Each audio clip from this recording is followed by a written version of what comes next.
What, scalpel? Are you looking at me, Lionel? We're losing adrenaline now. You'll never amount to anything, pirates. Everybody clear! You scum! We've lost him.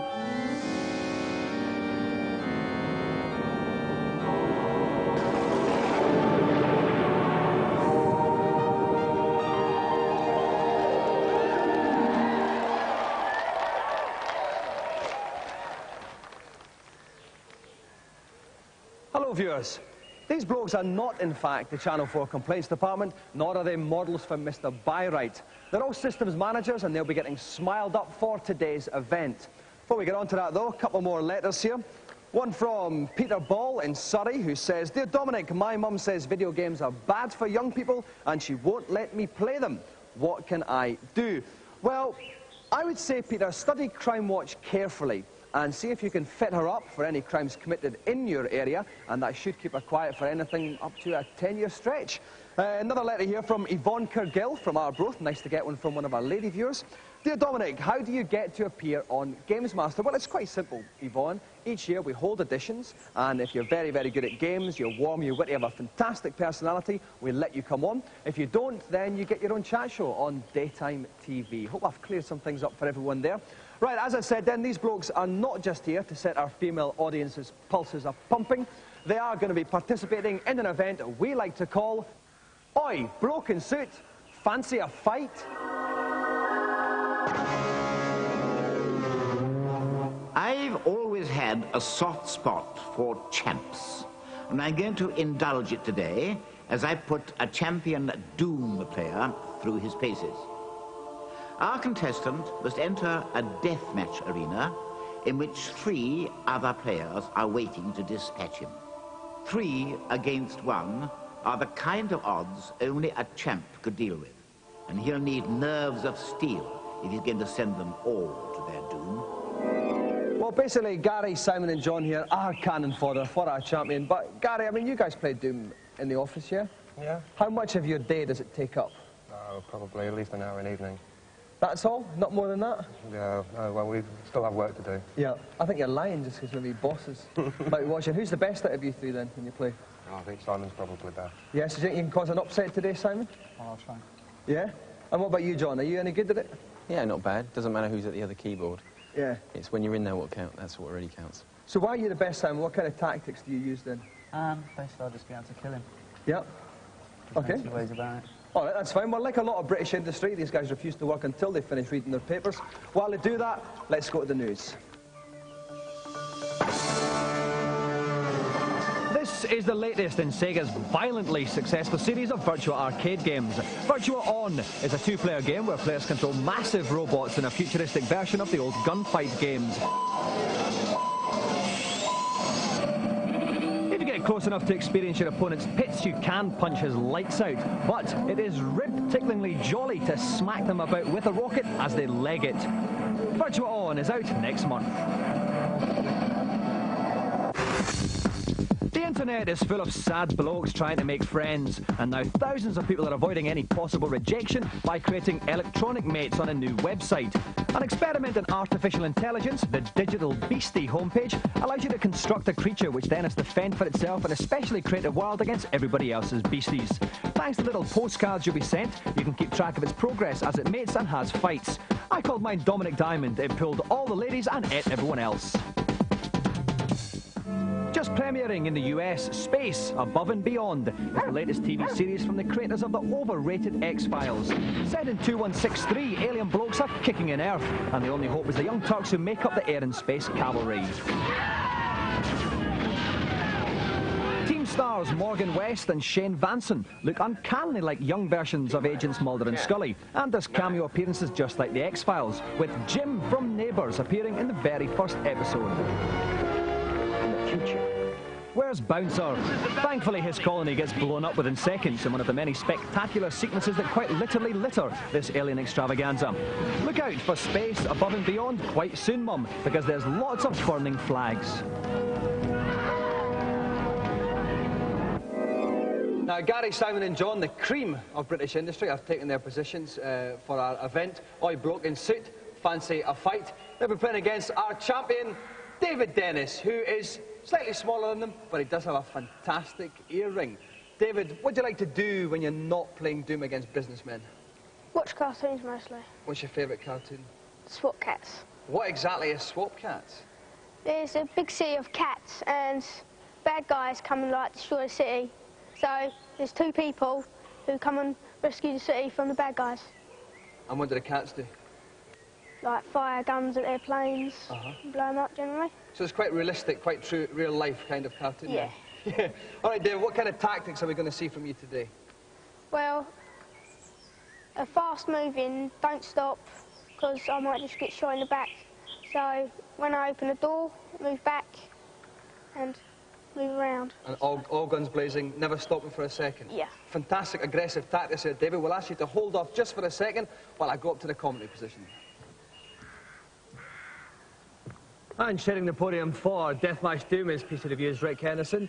Rick, Deathmatch Doom then, what's the best tactics to use? Well, on the PM Consultants Network, there's a lot of weapons lying around, so get yourself a big funky weapon as soon as possible. You can't go through life with a pea shooter. That's true. Also, don't stand around in large open spaces, because you never know when a businessman's going to come from behind. Wise words there from Rick. OK, basically, David has to wipe out all three of our finest astute businessmen to emerge victorious. Best of luck, David.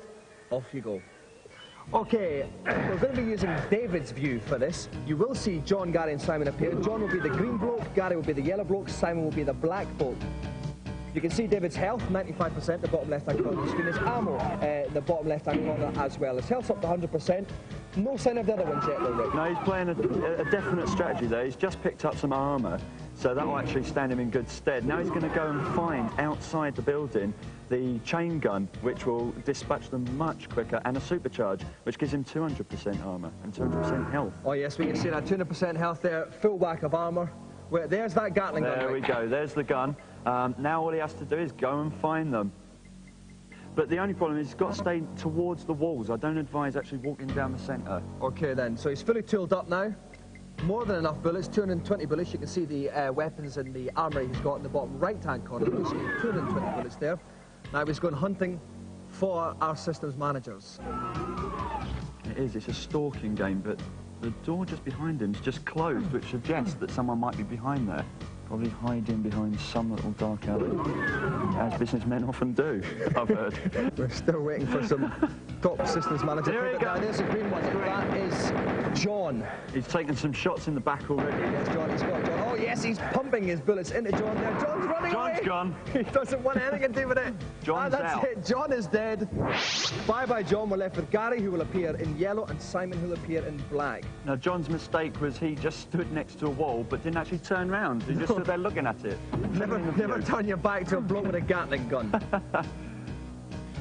Now, these doors are open, which just someone has definitely been in this room, because you have to actually open them with a switch that's on the wall. Oh, there's another one. Great. That's Simon. I think that's black. It looks a bit grey in the light, but I think that is black. He's running away there. Turn around and fight, you coward.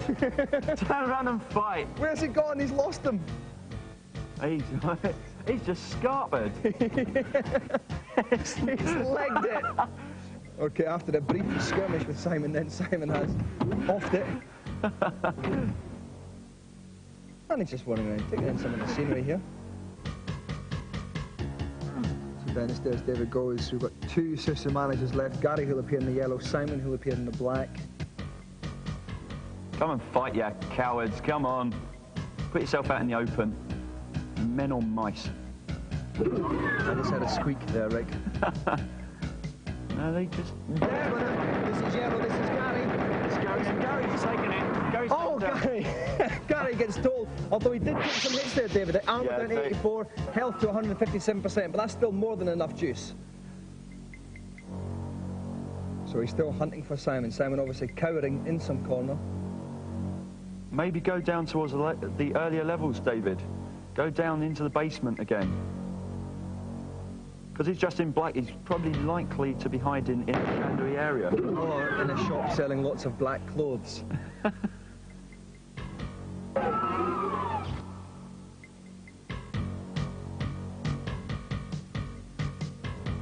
It's very contents here, we know somewhere within this level. There he is. Oh, there he is. There he is. It's face on face. Oh, he's Oh, like no, that again. run it down the stairs. Get quickly, David. Press those down that shift key. Run down those stairs after him. Those are interesting facts. There he goes. Yes. He's just waiting around the corner for David, isn't he? Then legging it. A very clever tactic. It's a very good network tactic where you run backwards while firing. Oh, they're all firing as well. It's a There he comes.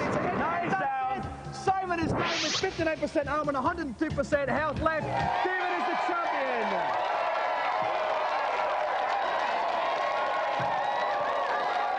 Well done, David. Now, David, you dispatched the suits with consummate ease there. First up was John, wasn't it? John in the green. Tell us how you did away with him. Well, he must have seen my chain gun and started picking it up the stairs, but not a match for me. He certainly wasn't. Then we had, who was that kind of yellowy, brownish guy? That was Gary, yeah. What happened with him? He stood up to me, got a couple of shots in, but just got blown away. He was beside that big bin thing, wasn't he? Yeah. Tried to hide behind that, no use at all. Now, Simon was a little bit of a problem, the guy in the black. Yeah, he used the strategy for running away and just bang, bang. But as I just chased him, keep shooting at him, took it slowly. And So at the end of the day, was it any problem at all for you? no problem. No problem at all. Well, congratulations, David. You have won our special Oi Bloke in Suit Fancy a Fight Gamesmaster Golden Joystick.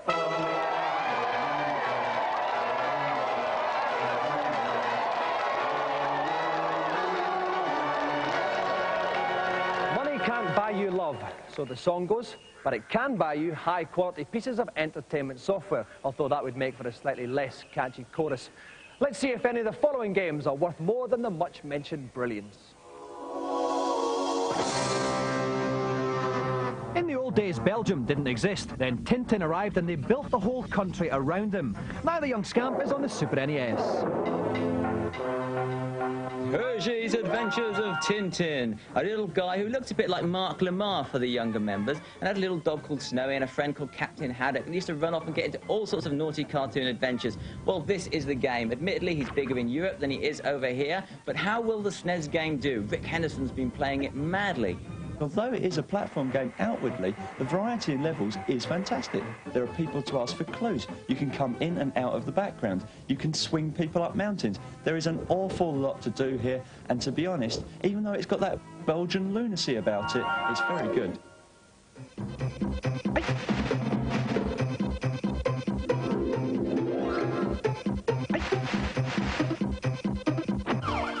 In Japan, this game comes with a black gun. Over here, the gun's painted bright blue, just so stupid kids don't get confused. It's Virtua Cop on the Saturn. Yeah, it's a great game. It's come onto the Saturn and once again shows the quality of Sega's arcade range when brought into the home. Also, you get a gun with it, and that can't be bad. There's also various elements like shooting guys in the knees and the elbows, shooting the guns out of them, blowing away barrels, bringing great big pylons down onto cars. Not only is it arcade perfect, it even has a couple of extra options in the Saturn version that you don't get in the arcades, such as the mirror mode. The mirror mode means that all the enemies are reversed and you can go back through the game with no similarity in where the enemies come from. You also have a training mode, which is a shooting gallery with randomly generated shooting points.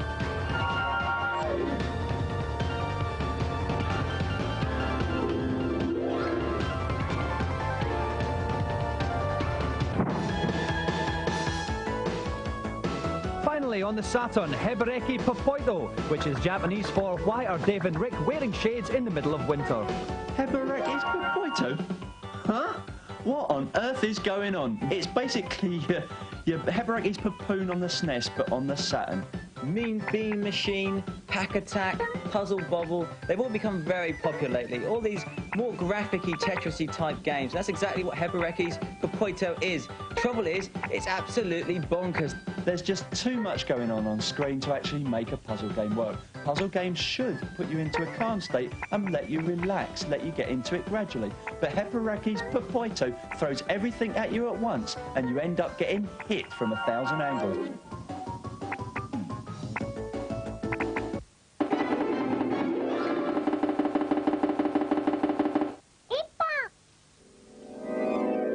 Coming up after the break, the sequel to the greatest multiplayer game ever, including some top, good-looking American bloke teen band action with EYC. All of this coming up in a few short minutes.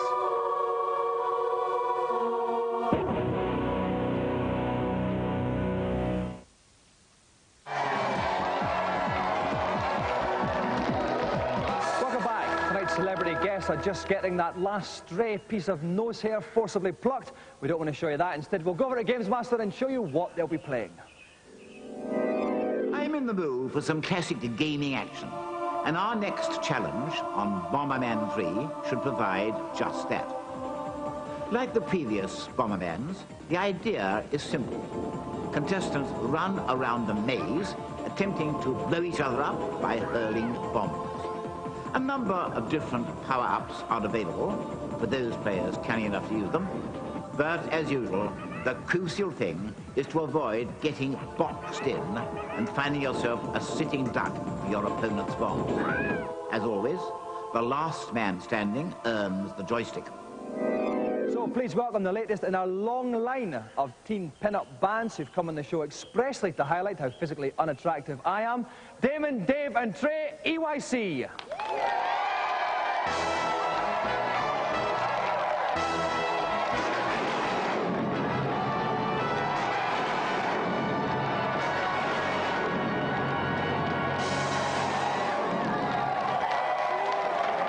Welcome to the show, Damon. How you doing? Welcome, Dave. Nice to see you, Trey.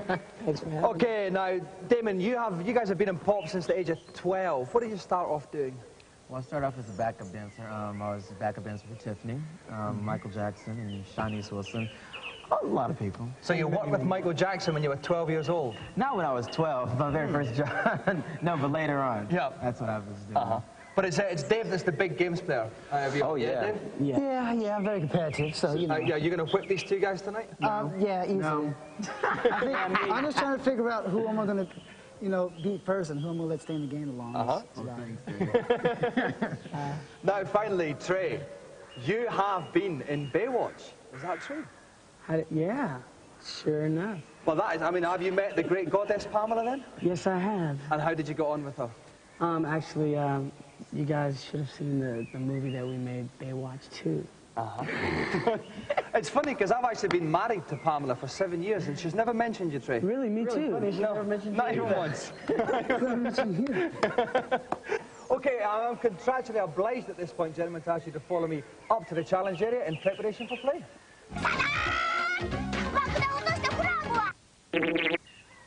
Damon, Trey and David from EYC are about to play Super Bomberman 3. The hordes of screaming girls that you could hear earlier on outside the studio were not for them. They were, in fact, for Dave Perry, who's helping me out on this. Dave, I'm going to call you Killer today. Oh, very nice. And so listen, Dave, if you were playing with these three young boys, how would you do it? Well, the secret with Bomberman, obviously, is not to panic. You work your way methodically across the screen, picking up all the good icons along the way, and don't get caught in the corners. But in Bomberman 3, you've got an extra thing to remember. Collect an egg as soon as possible. This will give you one of the coloured kangaroos. Not only do these have special powers, but they allow you to take 2 hits. Okay, thanks very much, Dave. Right, basically, whoever is left standing at the end is the winner, but for a little added excitement, we have thrown in a super hard computer player. It's actually Bomber Lady in the bottom left-hand corner of your screen. Of course, if Bomber Lady wins, there will be no joystick at all for any member of EYC. Best of luck, guys. The last one standing gets the joystick. Off you go. So, Damon is playing the white original Bomberman, top left-hand corner. Trey is the grey Bomberman who has just disappeared already in the bottom. You can forget about him. And David is the red punk Bomberman, the top right-hand corner. The computer one, like I say, Bomber Lady in the bottom left-hand corner. Dave. Well, up at the top, we've got the punk Bomberman. He's picked up the kangaroo already. He's got the yellow kangaroo, and that means that he can kick bombs now over the walls. Okay, then we've got a blue kangaroo picked up there by Damon in the white. Dave, what does that one do? The blue kangaroo allows him to kick bombs over the walls. The yellow kangaroo actually allows him to kick the walls. He can kick the walls along. He's cornered the computer one. Oh, the computer one's bought it. That was fantastic play. Damon trapping the computer Bomberman. So now it's just Damon against David. The computer is out of it. The computer was on hard, so that's a very good move because the computer was going to be a very formidable opponent in this game. Okay, they're both picking up their icons. They're both getting fully tooled up. We've still got some blocks separating them though, Dave, so unless they can throw them over, we're not going to see much one-on-one fighting action yet. No, we're not. Of course, the yellow kangaroo, the Punk Bomber Man's on, can kick those walls. The walls are gone now, but of course the Punk Bomber Man can take 2 hits. Oh no, he's trapped him! He's trapped himself! He's dead! He's dead! He's trapped himself! Oh, He is dead! That means David is the winner! Okay, guys, come back a wee bit. Right, now listen. At the end there, you managed to dispatch the computer opponent. Now, they were set on the hardest level possible, so that was quite good from you then, Dave. Oh, yeah. That was a nice little victory, but I should have beat Dave. But It was, because then it was left to you and Dave you tonked him in the end. Hey, I just wanted to drop a bomb on him, and that's what I did. Now, finally, Trey.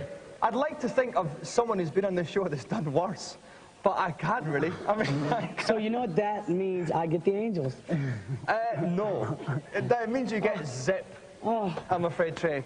You have to keep on wearing those sunglasses. Okay. That's your prize. But the other prize means the top games-playing, Gamesmaster joystick-winning EYC member is David. Yeah.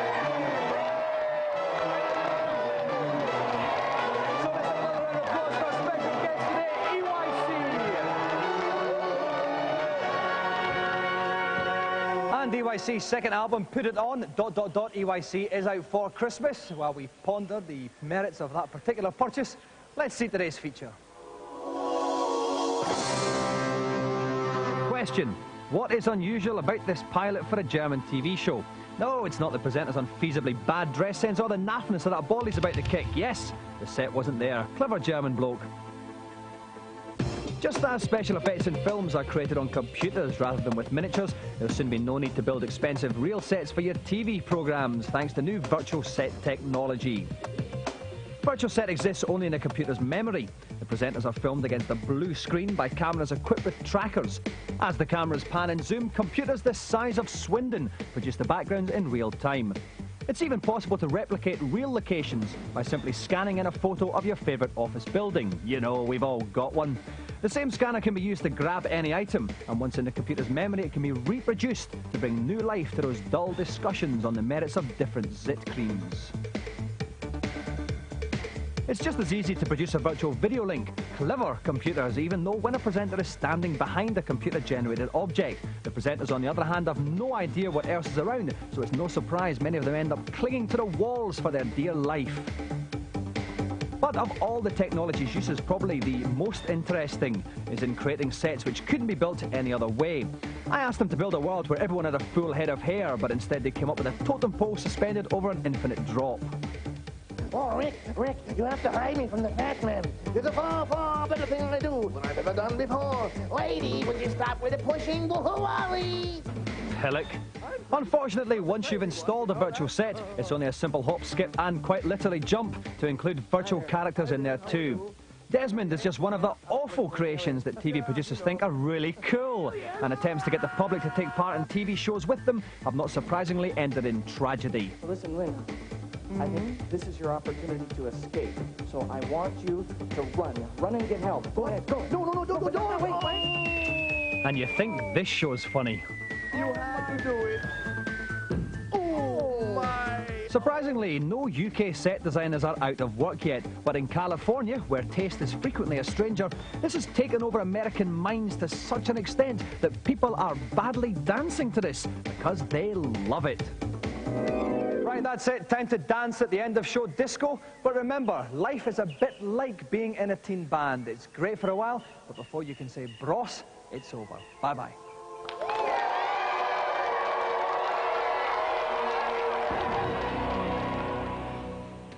Okay.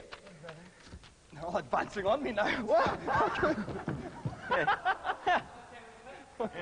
Thought they were wanting to fight there.